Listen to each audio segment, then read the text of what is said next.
Shalom, sobat dari Tuhan, bertemu kembali dengan saya Kersauko di channel ini. Bagaimana kabar kita semuanya? Semoga saudara sekalian yang sedang menyaksikan video ini tetap sehat-sehat saja. Amin. Di kesempatan ini saya akan mengajak kita menyaksikan satu cuplikan video dari obrolan dua orang ustadz ya. Mereka mengatakan bahwa gara-gara satu ayat Alkitab ini maka banyak orang Kristen akan murtad. Nah, kita akan simak videonya dan kita akan jawab berdasarkan ayat Alkitab yang mereka kutip di dalam video mereka.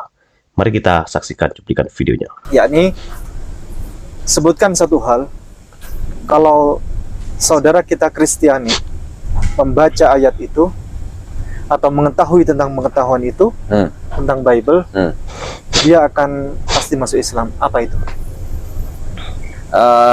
Gini ya, ini kan perspektifnya beda ya. Iya. Okay. Tapi kalau secara umum sebenarnya, secara akal sehat dan anggap aja tanpa doktrin gitu ya. Iya. Di Yohanes 17 ayat 3 itu kan dikatakan bahwa inilah hidup yang kekal. Artinya hidup yang kekal apa? Akhirat, dunia akhirat. Dunia akhirat kan? Ya. Mengenal engkau tuh Bapa. Ya. Sebagai satu-satunya Allah yang benar. Yang benar. Kalau satu-satunya berarti ada duanya nggak? Nggak ada. Ada tiganya nggak? Nggak ada. Satu-satunya. Ya. The only true God gitu ya. Itu bahasa Inggrisnya gitu. Ya. Jadi satu-satunya Allah yang benar. Kalau satu-satunya Allah yang benar itu Bapa, Ya. berarti Yesus itu Allah juga bukan? Oh, bukan. Ya udah pasti bukan ya. Ya. Kan satu-satunya. Ya. Dan mengenal Yesus Kristus yang kau utus. Berarti Yesus utusan. Bapa Tuhan gitu kan. Ya. Satu-satunya Yesus yang kau utus. Itu kan harusnya juga sama tauhidnya dengan kita gitu. Gitu. Tapi kalau dilihat dari kacamata yang netral, yang tanpa doktrin.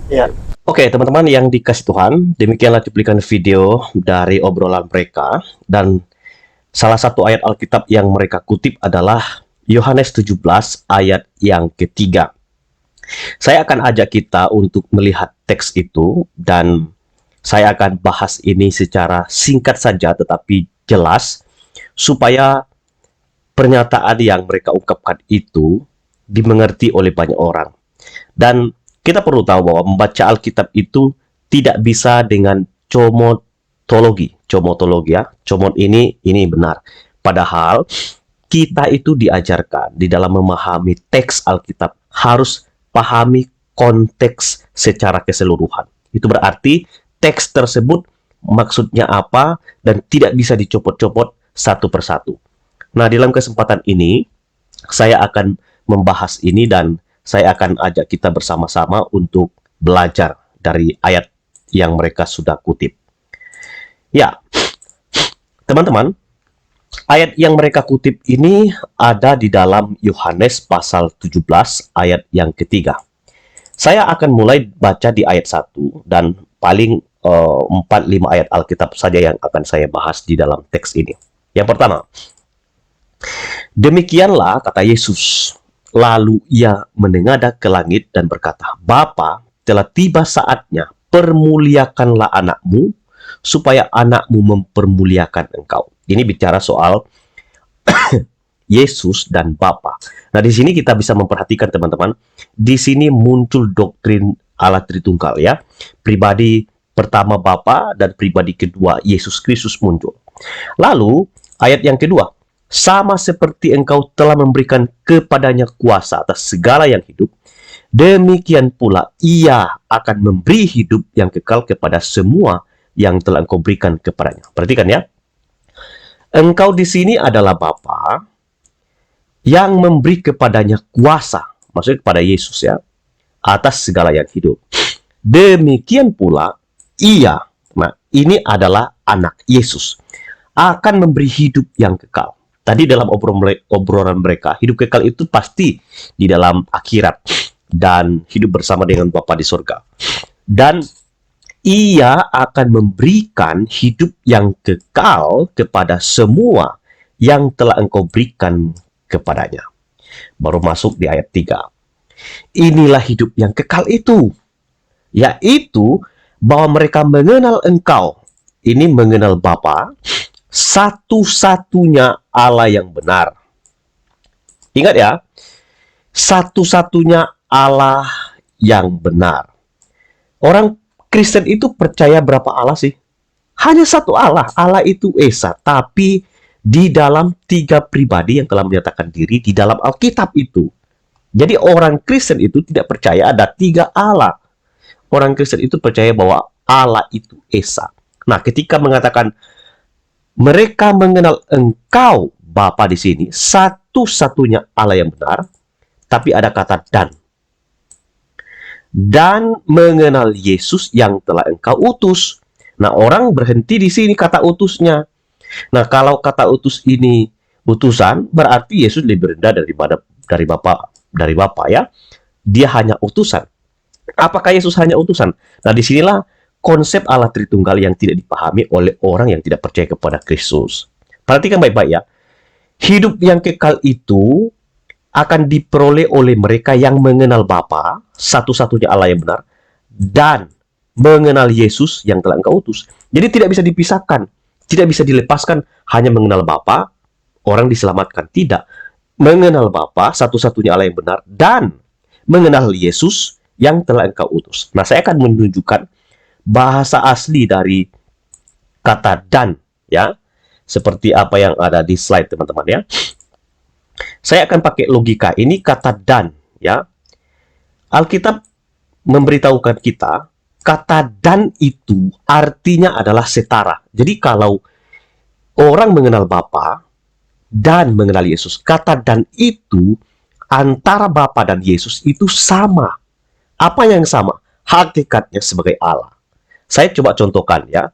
Salah satu ayat Alkitab saja di Matius pasal 28 ayat yang ke-19. Ini soal baptisannya. Baptislah mereka, ini baptizo ya, dari kata baptizo, dalam nama Patros. Ini adalah Bapa. Dalam nama Bapa, dan perhatikan kata dan muncul. Dan dalam nama Huios, anak. Kata dan di sini setara dengan Bapa. Kata Huios muncul. Dan dalam nama Agion. Jadi kata dan di sini ada 3 ya. Baptislah mereka dalam nama Bapa dan anak. Ini dan anak dan Roh Kudus.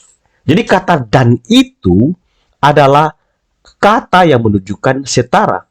Kalau seandainya kata kai di sini ya, kenapa enggak koma saja dalam nama Bapa, Anak, dan Roh Kudus? Koma. Tapi Alkitab itu pakai kata kai. Nah, itulah sebabnya perlu belajar bahasa Yunani supaya mengerti apa maksud dari kata tersebut. Jadi kata kai di sini adalah setara. Bapa, Anak, Roh Kudus itu setara. Ada kata dan. Karena apa? Pribadi ini punya hakikat yang sama sebagai Allah. Jadi teman-teman, kalau 2 ustadz tadi mengatakan itu adalah ayat untuk membuat orang murtad, itu salah. Itu adalah doktrin yang sangat kuat yang bicara soal pribadi Allah dan juga pribadi Yesus Kristus yang telah diutus ke dalam dunia. Dia juga adalah Allah karena setara dengan Allah. Tapi perhatikan baik-baik ya, saya akan lanjutkan untuk membaca di dalam beberapa ayat ke belakang.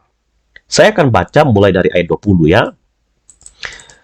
Dan bukan untuk mereka ini saja aku berdoa. Jadi Anda perlu ketahui bahwa teks ini adalah doa Tuhan Yesus kepada para murid, tetapi kepada orang percaya kepadanya. Tetapi juga untuk orang yang percaya kepadaku oleh pemberitaan mereka. Jadi doa itu bukan hanya untuk para murid, tapi kepada semua orang yang percaya kepadanya. Untuk apa? Supaya mereka semua menjadi satu, sama seperti Engkau, ya Bapa, di dalam aku, dan aku di dalam Engkau, agar mereka juga di dalam kita. Kata kita di sini muncul. Supaya dunia percaya bahwa Engkaulah yang telah mengutus aku. Nah, ini bicara soal utusannya. Nah, kenapa ini kata mengutus muncul begitu mencolok? Karena Bapa mengutus Yesus Kristus. Setelah Yesus Kristus mengerjakan karya di kayu salib, orang yang sudah percaya, para murid, itu diutus oleh Kristus untuk memberitakan Kristus. Maka ayat 20 ini jelas sekali. Bukan untuk mereka saja aku berdoa, tetapi untuk orang-orang yang percaya kepadaku oleh pemberitaan mereka. Jadi doa Yesus Kristus kepada para murid, tapi kepada mereka juga yang percaya. Karena Allah mengutus Yesus, maka Yesus yang telah diutus itu juga mengutus supaya mereka memberitakan Kristus, keselamatan itu. Ayat 20. Dan aku telah memberikan kepada mereka kemuliaan yang kau berikan kepadaku, supaya mereka menjadi satu, sama seperti kita adalah satu. Supaya mereka menjadi satu, para murid, orang percaya menjadi satu dalam Tuhan. Sama seperti kita. Ini kata kita ini Bapa dan Yesus. Di situ Yesus katakan sama seperti kita adalah satu. Jadi apa sulitnya? Coba ya, ini kurang jelas ya, sorry. Ini ayatnya. Ya. Sama seperti kita adalah satu. Jadi inilah ayat yang sangat jelas mengenai Allah dan mengenai Yesus Kristus di dalam pribadi-pribadi. Jadi kalau orang mau diselamatkan itu tidak bisa tidak harus mengenal Bapa, mengenal Yesus. Ingat baik-baik ya, Anda tidak mungkin mengenal Bapa kalau tidak Yesus sendiri menyatakan diri. Jadi Yesus mengatakan ketika kamu melihat aku berarti kamu melihat Bapa. Karena itu Yesus Kristus mengklaim dirinya sebagai Allah. Jadi ini adalah ayat bukan untuk membuat orang murtad, tapi membuat orang imannya semakin teguh di dalam Tuhan. Itu saja tanggapan saya dalam video ini teman-teman. Kiranya video ini boleh menjadi berkat, Tuhan memberkati kita semua. Salam.